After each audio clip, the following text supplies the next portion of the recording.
Hello student, welcome to life X. अपन कर रहे थे इलेक्ट्रिक पोटेंशियल एंड कैपेसिटर के टीवाईक्यूज। अपने प्रीवियस दो वीडियो हो चुके हैं जिसके अपन ऑब्जेक्टिव्स क्वेश्चन कर चुके हैं और अपने शॉर्ट क्वेश्चन चल रहे हैं। ठीक है, इसी में अपन आगे बढ़ते हैं।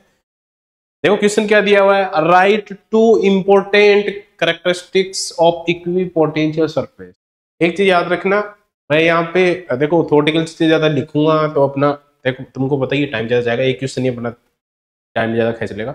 इसलिए बुक की लैंग्वेज है ना, उसके अकॉर्डिंग आंसर लिखना। मैं यहाँ तुम्हारे कॉन्सेप्ट क्लियर करूंगा और आंसर तुम लिखोगे बुक की, जो तुम्हारी बुक दी हुई ना उसमें लाइन टू लाइन आंसर दी हुई, स्टेप वाइज आंसर वो ही लिखने है। ये चीज मैं पहले इस पे फिक्स कर देता हूँ। देखो इक्विपोटेंशियल सरफेस एक्चुअल में होती क्या है, किसी भी पॉइंट चार्ज के लिए आप इक्विपोटेंशियल सरफेस बनाओगे तो ये इक्विपोटेंशियल सरफेस, किसी भी पॉइंट चार्ज के लिए इक्विपोटेंशियल सरफेस हमेशा उसकी सर्कुलर शेप में होती है, स्फेरिकल शेप में होती है। ठीक है, पहला पॉइंट तो लिख दो, पॉइंट चार्ज के लिए इक्विपोटेंशियल सरफेस हमेशा spherical shape. Second, electric field हमेशा इसके देखो पॉजिटिव है तो इसके पॉजिटिव से बाहर निकलेगा ना, तो इलेक्ट्रिक फील्ड हमेशा क्या होगा बेटा, इसके परपेंडिकुलर। इलेक्ट्रिक फील्ड हमेशा इक्विपोटेंशियल सरफेस के क्या होता है, परपेंडिकुलर। सेकंड ये लिख सकते हो, वैसे टू ही लिखने से सेकंड ये लिख सकते हो। थर्ड, आप देखो इलेक्ट्रिक फील्ड परपेंडिकुलर है, ठीक है, और इक्विपोटेंशियल सरफेस का मतलब क्या होता है बेटा, इसमें v हमेशा क्या रहता है, कांस्टेंट। v कांस्टेंट रहता है।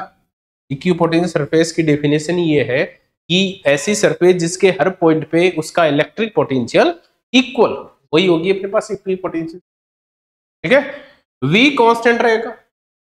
और वर्क डन, नेक्स्ट एक और लिख सकते हो, work done in equipotential surface is always zero. क्यों? क्योंकि v का फॉर्मूला होता है W/Q। ओके, ये डेल W की बात करूंगा तो मेरे पास डी डेल V बाई, या डेल W की बात करूंगा तो आएगा Q डेल V। ठीक है, क्या आएगा, Q del V। Del V यहां से निकालोगे तो ऑलवेज जीरो आएगा, क्योंकि पोटेंशियल सरफेस में चेंज इन पोटेंशियल जीरो होता है, इसीलिए डेल W भी क्या होगा, जीरो। एक चार्ज को ए पॉइंट से बी पॉइंट तक ले जाने के लिए इक्विपोटेंशियल सरफेस में वर्क डन जीरो होता है। ठीक है ना, ये चीज याद रखना। तो ये बेसिक सी चीजें जो आप ऐड कर सकते हो इसमें, आपको जो अच्छा लगे, जिसको अच्छे से लिख सकते हो वो पॉइंट आप लिख सकते हो। Okay, next question. Next question दे रखा है अपने पास, draw equipotential surface due to a isolating point charge minus Q and deplete the electric field lines. अच्छा, इलेक्ट्रिक फील्ड लाइन। ओके, अब वही बनाएंगे, देखो जो भी पहले बना के दिखा, पॉइंट चार्ज, ये मेरा पॉइंट चार्ज।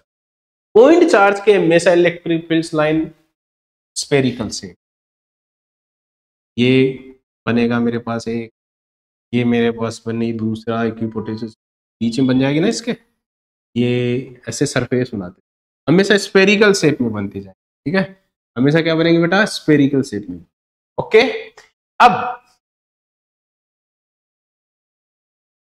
हमेशा इक्विपोटेंशियल सरफेस क्या बन रही है अपनी, स्फेरिकल शेप में, किसी भी पॉइंट चार्ज के लिए। ओके, इलेक्ट्रिक फील्ड, अब इलेक्ट्रिक फील्ड का आपको पता होगा बेटा, क्या पता होगा, इलेक्ट्रिक फील्ड की डायरेक्शन हमेशा एक तो इक्विपोटेंशियल के परपेंडिकुलर है, इक्विपोटेंशियल सरफेस अपनी सर्कुलर तो परपेंडिकुलर बाहर की साइड निकाल। प्लस अपने को यह पता होगा कि इलेक्ट्रिक फील्ड की डायरेक्शन, इलेक्ट्रिक फील्ड की डायरेक्शन हमेशा पॉजिटिव टू नेगेटिव। ठीक है, नेगेटिव के इनसाइड, पॉजिटिव से आउटसाइड, बाहर की साइड निकालते हैं। नेगेटिव है तो इनसाइड, और इनसाइड भी क्या, इक्विपोटेंशियल सरफेस के परपेंडिकुलर, ऐसे लाइन ये लेके आ। ये किसको प्रेजेंट कर रही है बेटा, इसके इलेक्ट्रिक फील्ड को, इलेक्ट्रिक फील्ड लाइंस को। यही तो क्वेश्चन में था, माइनस पॉइंट चार्ज के कारण आपको इक्विपोटेंशियल सरफेस बनाई, जो व्हाइट वाली इक्विपोटेंशियल सरफेस बन गई, और जो आपको येलो कलर में दिख रही है ये electric field lines. Okay, short question था, ये डायग्राम बनाना था आपको। सुन, आपको यहाँ पता होना चाहिए कि इक्विपोटेंशियल सरफेस पॉइंट चार्ज के लिए हमेशा स्फेरिकल बनती है। दूसरा, इलेक्ट्रिक फील्ड हमेशा इक्विपोटेंशियल सरफेस के परपेंडिकुलर होता है, ये परपेंडिकुलर। डायरेक्शन कैसे दिखाओगे, डायरेक्शन के लिए आपको पता होना चाहिए कि इलेक्ट्रिक फील्ड की डायरेक्शन पॉजिटिव टू नेगेटिव होती है। पॉजिटिव चार्ज से हमेशा बाहर आउटसाइड, एंड नेगेटिव चार्ज के इनसाइड इलेक्ट्रिक फील्ड की डायरेक्शन होती है, इलेक्ट्रिक फील्ड लाइंस की। ओके, आसान सा क्वेश्चन। नेक्स्ट क्वेश्चन पे चलते हैं। वही है, draw the equipotential surface corresponding to uniform electric field in Z direction. अब आपको क्या लेना है, इलेक्ट्रिक फील्ड फिक्स कर दिया कि मेरा ये इलेक्ट्रिक फील्ड है भाई। देखो मैं ए वाला कर रहा हूं, अभी बी वाला वाले पेज पे, ये मेरे पास इलेक्ट्रिक फील्ड है, ये मैंने फिक्स कर दिया इस डायरेक्शन में बेटा, जेड डायरेक्शन। मेरा इलेक्ट्रिक फील्ड जेड डायरेक्शन में फिक्स हो चुका है। जेड डायरेक्शन क्या है बेटा, ऊपर की साइड, और यही मेरा इलेक्ट्रिक फील्ड की डायरेक्शन है। ओके, फिक्स कर दिया। अब यहां कॉन्सेप्ट क्या लगेगा कि इलेक्ट्रिक फील्ड और इक्विपोटेंशियल सरफेस आपको ड्रॉ करनी है। इक्विपोटेंशियल सरफेस ड्रॉ करनी है, इलेक्ट्रिक फील्ड की डायरेक्शन क्वेश्चन में दे रखी है। इलेक्ट्रिक फील्ड की डायरेक्शन क्वेश्चन में दे रखी है, तो आपको एक रिलेशन पता होना चाहिए। कौन सा बेटा, इलेक्ट्रिक फील्ड और इक्विपोटेंशियल सरफेस में, इक्विपोटेंशियल सरफेस और इलेक्ट्रिक फील्ड हमेशा एक दूसरे के परपेंडिकुलर होते हैं। ओके, तो बेटा जेड डायरेक्शन में ये बन रहा, जेड डायरेक्शन किसके परपेंडिकुलर होगी, जैसे मैं बात करूं जेड डायरेक्शन ऐसे बनाते हैं ना, ये वाई, ये अक्ष, ये जेड, ये बनाते हैं ना। तो जेड किसके परपेंडिकुलर है बेटा, एक्स वाई प्लेन। किसके परपेंडिकुलर है, एक्स वाई प्लेन के।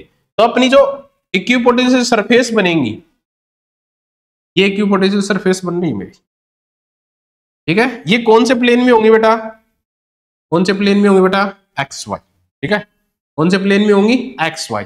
यदि ये डिस्टेंस एक्स है, ये डिस्टेंस होगी वाई, ठीक, ये वाई, ये एक्स। यहां लिख सकता हूं मैं, ये इक्विपोटेंशियल सरफेस किसमें बेटा, एक्स वाई प्लेन में, ठीक है। तो ऐसे अपन डायग्राम बनाएंगे।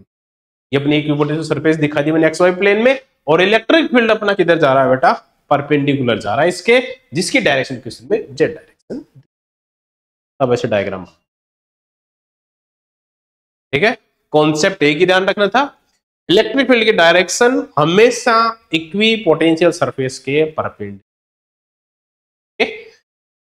बी पॉइंट पे आओ, बी पॉइंट क्या दे रखा है, drive the expression of the electric potential at any point along the axial line of electric dipole. Drive, अच्छा एक्सप्रेशन, हो इतना अच्छा क्वेश्चन है। क्या निकालना है, पोटेंशियल निकालना है।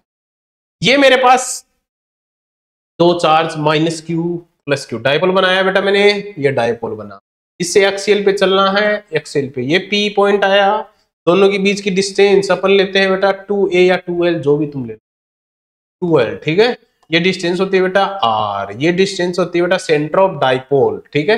ये पॉइंट o, ये डिस्टेंस l, ये वाली डिस्टेंस l, और सेंटर ऑफ डाइपोल से जो पॉइंट लिया है ना, वो वाली डिस्टेंस r होगी। सेंटर ऑफ डाइपोल से p पॉइंट लिया है, वो डिस्टेंस r, ठीक है।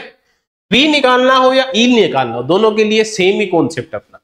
इलेक्ट्रिक फील्ड के लिए, एक्सियल के लिए अपने इलेक्ट्रिक फील्ड निकालो, एक्सियल के लिए पोटेंशियल निकालो, सेम कॉन्सेप्ट, ठीक है। मैं माइनस चार्ज के कारण E1 निकाल, ठीक है, माइनस चार्ज के, ठीक है।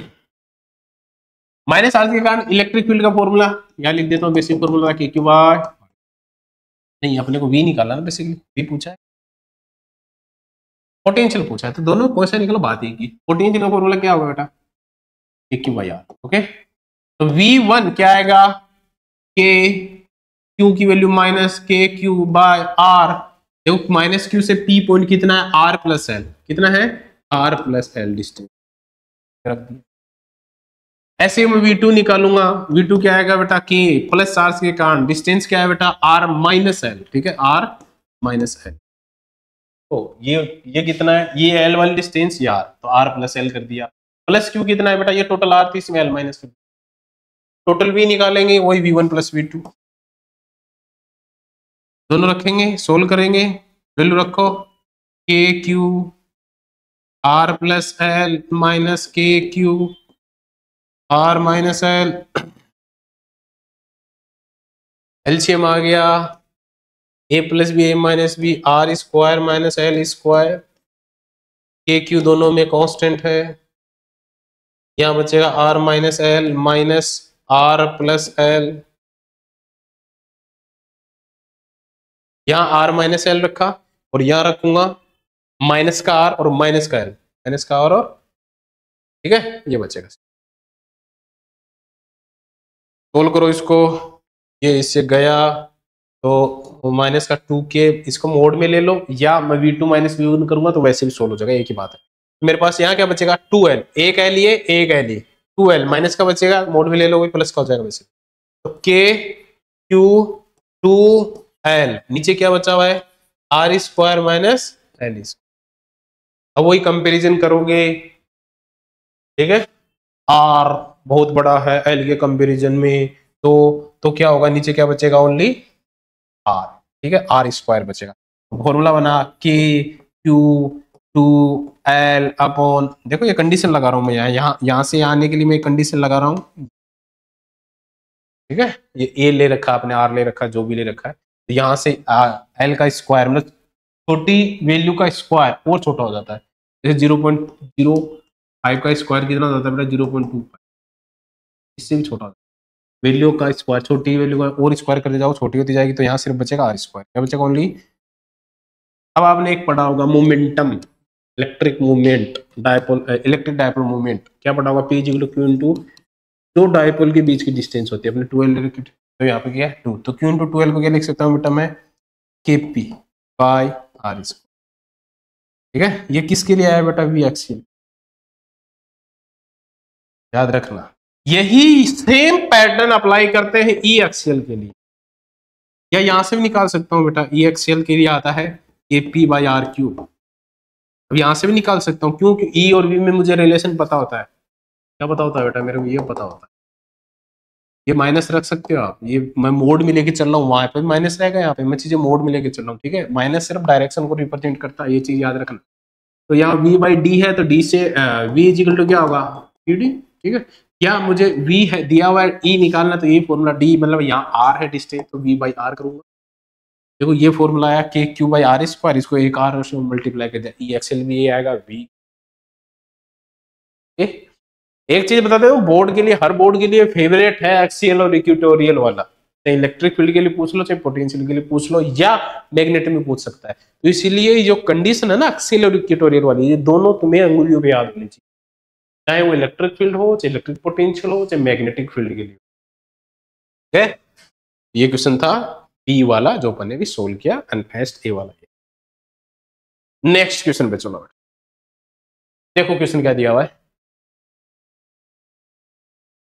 3 point charge q minus 4q plus 2q are placed at the vertex of the equatorial triangle ABC, equatorial मतलब लेंथ है, l लेंथ दी हुई है।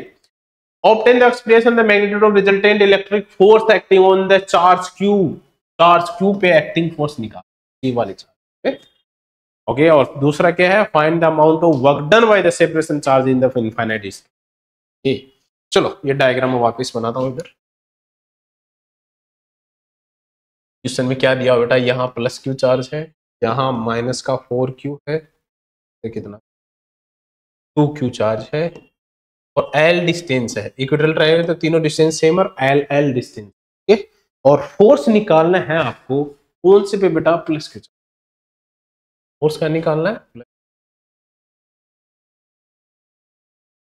ये माइनस है ये प्लस,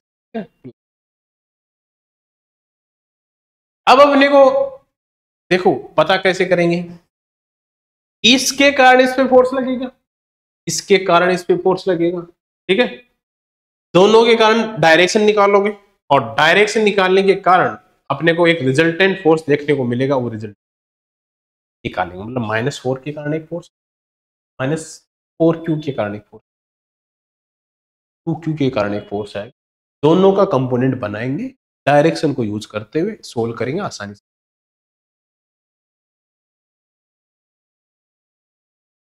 2q और ये q, ये -q और +q, अब तुम्हें पता है यहां अट्रैक्शन होगा लेकिन यहां रिपल्सन होगा, ठीक है, यहां अट्रैक्शन मतलब ये इधर फोर्स लगा रहा है, तो ये वाला ये रिपल्सन, ये इधर force,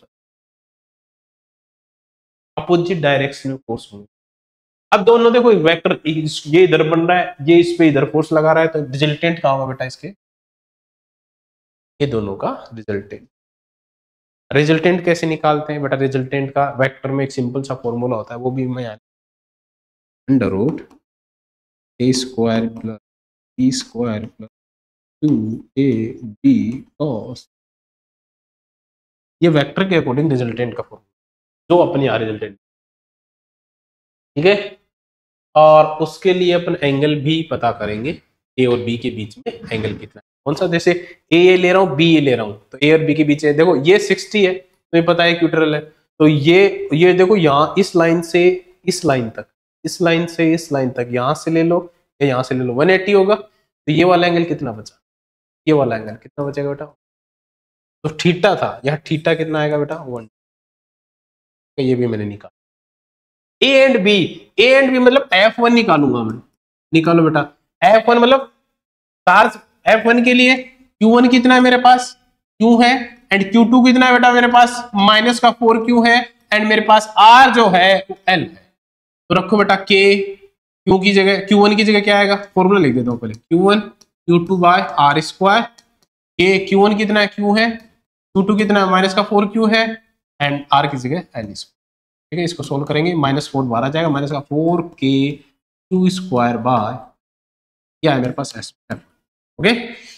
same to same F2 निकालेंगे, तो Q1 F2 के लिए Q1 कितना है बेटा, Q है, लेकिन Q2 कितना है बेटा, 2Q है, एंड R कितना है, L, ये फाइंड रखो इसमें, वही formula K Q1 Q2 by R square, K Q1 की वैल्यू Q है, Q2 की वैल्यू 2Q है, बाय R की जगह L स्क्वायर है। आगे सोल्व करोगे आएगा मेरे पास K 2KQ² by L square, question 1 and 2। F1 and F2 आ गए, रिजल्टेंट निकालना है, रिजल्टेंट का फॉर्मूला ये A और B मतलब F1 एंड F2, ठीक है। मैं इसको F1 ले रहा हूँ, ये यूज किया है, ये क्या है मेरे पास F एंड B की वैल्यू क्या है, F1 एंड F2 है, दोनों रखो, रिजल्टेंट या F नेट बोल दो या रिजल्टेंट फोर्स बोल दो, क्या आएगा बेटा, F1 का स्क्वायर प्लस F2 का square plus 2F1 F2 cos theta, resultant का फॉर्मूला। सोल्व करो बेटा, आगे F1 की वैल्यू कितनी है, -4KQ² बाय L स्क्वायर का होल स्क्वायर, F1 का स्क्वायर है ना, ऐसे ही F2 का स्क्वायर करेंगे, क्या आएगा 2KQ² बाय L स्क्वायर का होल स्क्वायर प्लस 2F1 कितना है 4, माइनस का 4KQ² bye L square, F2 कितना है बेटा, F2 ये रहा 2KQ² by L square, 2F1 F2 cos theta कितना है बेटा, जो अपने निकाल लिया था, ये कहाँ है बेटा, अंडर रूट, यहां तक समझ में है ना, आसान सा, ठीक है। फॉर्मूले में वैल्यू रख रहे हैं, आपको लग रहा है बेटा नंबर डालने। नेक्स्ट आगे देखो क्या करेंगे, यहां देखो पहले कोस इसकी वैल्यू रखो, मैं आगे लिख रहा हूं, F नेट क्या आ रहा है, -4KQ² बाय, ये चल रही तो चलना है,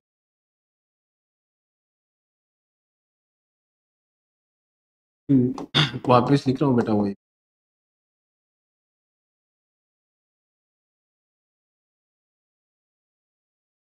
cos 120 की वैल्यू होती है, cos 120 की वैल्यू आपने निकाली हुई कितनी होती है बेटा, -1/2, ये इक्वेशन बन रही है अपने पास, ठीक है। सोल्व करेंगे, देखो इस वाले को सोल्व कर लो, 2 को 4 से मल्टीप्लाई करो, 8 को 2 से करो 16, और 16 को 2 से डिवाइड कर देंगे, वापस क्या बनेगा 8 बनेगा, ठीक है। और देखो निकालते कैसे 180 की वैल्यू, हाँ देखो तो इसको अपन सोल्व कर रहे थे, ठीक है।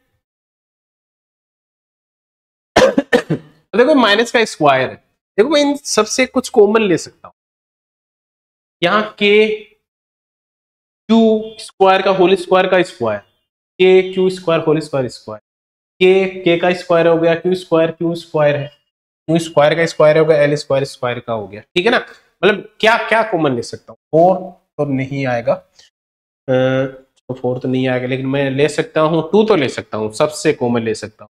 तो जब भी बड़ी इक्वेशन बनने की कोशिश हो तो आप उससे क्या ले लिया करो बेटा, कॉमन ले लिया करो, कॉमन ले लोगे तो आसानी से सोल्व हो जाएगा। हाँ एक चीज और, जैसे यहाँ माइनस ले रखा है F1 में -4, तो यहाँ फॉर्मूला जब अपन लिखते हैं ना बेटा, F1 का स्क्वायर है F2 का स्क्वायर प्लस 2F1 F2, ये चीजें लिखते हैं, ठीक है।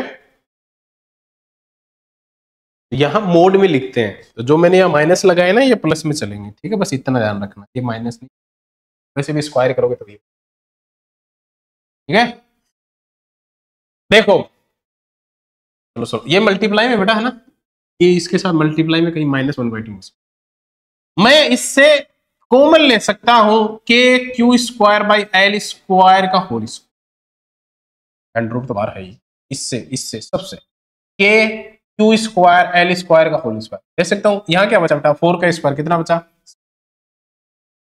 के Q square by L square का स्क्वायर, ये कॉमन आ गया, तो यहाँ क्या बचा 2 का स्क्वायर, कितना बचा बेटा प्लस का, यहाँ देखो ये माइनस है तो माइनस होगा, के स्क्वायर बना Q square, Q square Q square का स्क्वायर बन गया, एल स्क्वायर तो एल स्क्वायर का स्क्वायर बन गया, तो यहां भी बन गया के क्यू स्क्वायर एल स्क्वायर का होल स्क्वायर, दोनों टर्म्स होल स्क्वायर, प्लस का 2 4 से मल्टीप्लाई होगा 8 2 से होगा 16 से बाई 2 होगा तो माइनस का, क्या आ गया माइनस का, ये अंडर रूट चल रहा है, ठीक है, ये टर्म्स बन गई मेरे। इसको सोल्व करो बेटा, क्या बनेगा, माइनस का 4 तो 12 बना, ओके, तो मेरे पास बना 12 बनेगा ना, 20, हाँ 12 तो बना 12 के क्यू स्क्वायर एल स्क्वायर का होल स्क्वायर का अंडर रूट, हाँ यही बनेगा, ठीक है। अब बन क्या गया अंडर रूट 12, अभी स्क्वायर के अंडर रूट पूरे का करेंगे तो 12 का अंडर रूट बने अलग से, इसका स्क्वायर हट जाएगा, 12 के Q square by L square, ये फोर्स लगेगा किसमें बेटा, जो अपना प्लस क्यू चार्ज है, ठीक है ना। इसको आगे भी तुम सोल्व कर सकते हो, वैसे तो 12 को लिख सकते हो 4 मल्टीप्लाई बाई 3, ठीक है, तो 4 का अंडर रूट करोगे तो 2√3 लिख सकता हूँ इसको ना, के Q square by L square, ये वैल्यू आएगी प्लस क्यू चार्ज पे लगने वाले फोर्स की। देखो कितना आसान सा क्वेश्चन है ना, ऐसे आसान आसान क्वेश्चन करेंगे अपन, ऐसे ही आंसर निकालते रहेंगे, ठीक है। अब इसमें देखो बी पार्ट था, इस क्वेश्चन में B part, find the amount of work done by the separated the charge at infinite distance. पहले ये बताओ, देखो फोर्स वाला तो मुझे समझ में आया, यदि फोर्स वाला तो मुझे समझ में आ गया तो आगे वाला आसानी से और आसानी से, क्योंकि फोर्स तुमने निकाल लिया, फोर्स तुमने निकाल लिया तो इससे अपन क्या निकाल पाएंगे हम आसानी से, वर्क डन। आपने 11th में पढ़ा होगा वर्क डन का फॉर्मूला क्या होता है बेटा, वर्क डन का फॉर्मूला होता है force multiply by perpendicular distance, okay, उसको अकॉर्डिंग यूज करते हुए अपन करेंगे। अब यहाँ अपने पास 3 चार्ज है, ए है बी है सी है, ठीक है, तो ए बी पे कितना लगा रहा है, बी सी पे कितना लगा रहा है और सी ए पे कितना लगा रहा है, ये सारी चीजें मेजर करते हुए, जैसे यहाँ चार्ज क्यू है तो क्यू -4q पे कितनी पोटेंशियल एनर्जी लगा रहा है, -q 2q पे कितनी लगा रहा है, 2q q पे कितनी लगा रहा है, तीनों चारों के कारण अपन क्या निकालेंगे, पोटेंशियल एनर्जी निकालेंगे और साइन को साथ रखेंगे, तो यहाँ पोटेंशियल एनर्जी निकालो बेटा। मैं बी वाला पोर्शन आगे कर रहा हूँ, ओके, बी वाला पार्ट कहाँ कर रहे हैं, आगे कर रहा हूँ, ये मेरे पास बी वाला पार्ट क्या निकालना, पोटेंशियल एनर्जी, पोटेंशियल एनर्जी अपना ट्राइंगल ये है, यहाँ क्यू चार्ज है, यहाँ -4q चार्ज है, यहाँ प्लस का 2q चार्ज है, ये एल एल एल है, तो देखो इसके कारण इस पे पोटेंशियल एनर्जी U1 आएगी, इसके कारण इस पे U2 आएगी, इसके कारण इस पे U3 आएगी, ये टोटल U आ जाएगी, टोटल U आ जाएगी। अब देखो पोटेंशियल एनर्जी का फॉर्मूला सबको पता होगा, के Q1 Q2 बाय R, ठीक है, के कितना, के का के Q1 की जगह Q2 की जगह माइनस का 4q बाय R की जगह L, ओके, Q2 इसके कारण इस साइड, ठीक है, के Q1 2q -4q ये Q2 है और L प्लस Q3 निकाल रहा हूं, Q2 Q के कारण, के एक चार्ज Q2 है, 2q है, एक चार्ज Q है, ओके, और डिस्टेंस वही L है, बस वैल्यू रखता जा रहा हूं बेटा फॉर्मूले में और कुछ नहीं। ये देखो क्या बना, माइनस का 4k स्क्वायर L, ये क्या बना माइनस का 8 और माइनस का 8 k square by L square, ठीक है, ये क्या बना प्लस का 2k square by L, L का स्क्वायर नहीं L, सोल्व करो बेटा इसको, क्या बना के स्क्वायर L कॉमन ले लो, माइनस का 4 माइनस का 8 प्लस का 2, ये लिखा है ना, माइनस का 4, माइनस का 8 और प्लस का 2। ओके, माइनस का 12 और माइनस का 10, तो क्या बना, माइनस का 10 के क्यू स्क्वायर बाय एल, ये पोटेंशियल एनर्जी है ना। ये अपने पास सिंपल सा पोटेंशियल एनर्जी का फॉर्मूला आ गया। तो अपन ऐसे ही करके क्या निकाल लेते हैं, पोटेंशियल एनर्जी निकाल लेते हैं एंड फोर्स अप्लाई निकाली, तो के 10 टाइम्स आएगी। तो यहाँ देखो प्लस भी आ सकती है, क्यों, क्योंकि मैंने यू का फॉर्मूला ये लिया, यदि मैं यहाँ माइनस लूंगा तो इसको पॉजिटिव लिख देना। तो सिंपल सी बात है, मोड लगा लिख दिया करो, वो डायरेक्शन को रिप्रेजेंट करते हैं बेसिक। ठीक है, तो यदि मैं यहाँ, क्योंकि बेसिकली पोटेंशियल एनर्जी का फॉर्मूला क्या होता है, माइनस का k q q by r square, यहाँ माइनस लगाओगे तो ये बेसिकली वैसे प्लस। चलो नेक्स्ट क्वेश्चन पे चलते हैं। Derive the expression of the electric potential due to the electric dipole at the point of axial line। देखो भी किया था, वापस बता देता हूँ। ये माइनस चार्ज, ये प्लस चार्ज, ये कोई इक्विटोरियल लाइन पे मेरे पास पी पॉइंट आया, ये सेंटर ऑफ डाइपोल, ये लेंथ टोटल 12 होती है, एल एल ले रहा है, सेंटर ऑफ डाइपोल से डिस्टेंस आर ले रहे हैं। ठीक है, ऐसे कर रहे हैं। तो माइनस क्यू के कारण उसमें वी निकालूंगा, V1 तो आएगा माइनस का k Q by are, are कितना आर प्लस होल स्क्वायर, नहीं वी निकालना है तो के क्यू बाई आर ही होता है, ये फर्स्ट इक्वेशन। V2 निकालेंगे प्लस क्यू चार्ज के कारण, तो k Q R minus L, ये दूसरे चार्ज के कारण प्लस क्यू चार्ज के कारण, टोटल भी आएगा बेटा V1 प्लस V। ठीक है, तो V1 कितना है, माइनस का k Q R plus L plus का k Q R minus L, वो एलसीएम ले लो, ए plus B A minus B बनेंगे। ठीक है, ए plus B A minus B बनेंगे, तो क्या बनेगा, ए स्क्वायर माइनस बी स्क्वायर। ठीक, अब इसको माइनस बाहर है, देखो के क्यू मैं दोनों में कॉमन ले लेता हूँ, और इसके माइनस से आर माइनस एल मल्टीप्लाई होगा, तो क्या बनेगा, माइनस का आर और प्लस का एल। ठीक है, प्लस इससे आर प्लस मल्टीप्लाई होगा, आर प्लस एल, ऐसे ही बनेगा।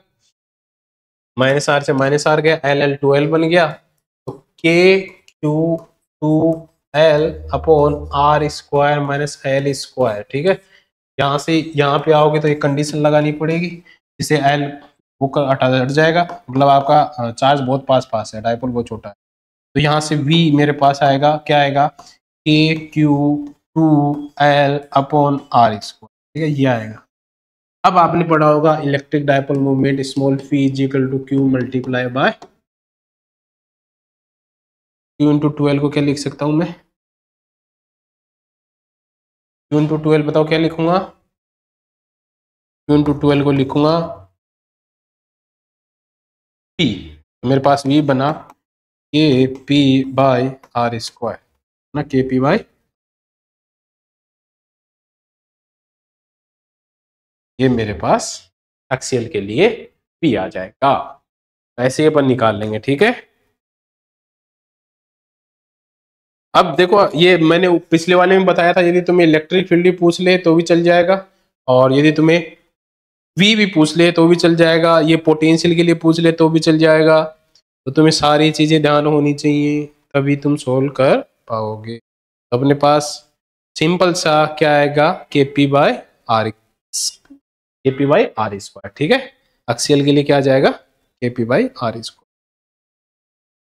बताओ किसी को कोई डाउट इसमें, आसानी से ना, आसानी से एक क्वेश्चन आ गए।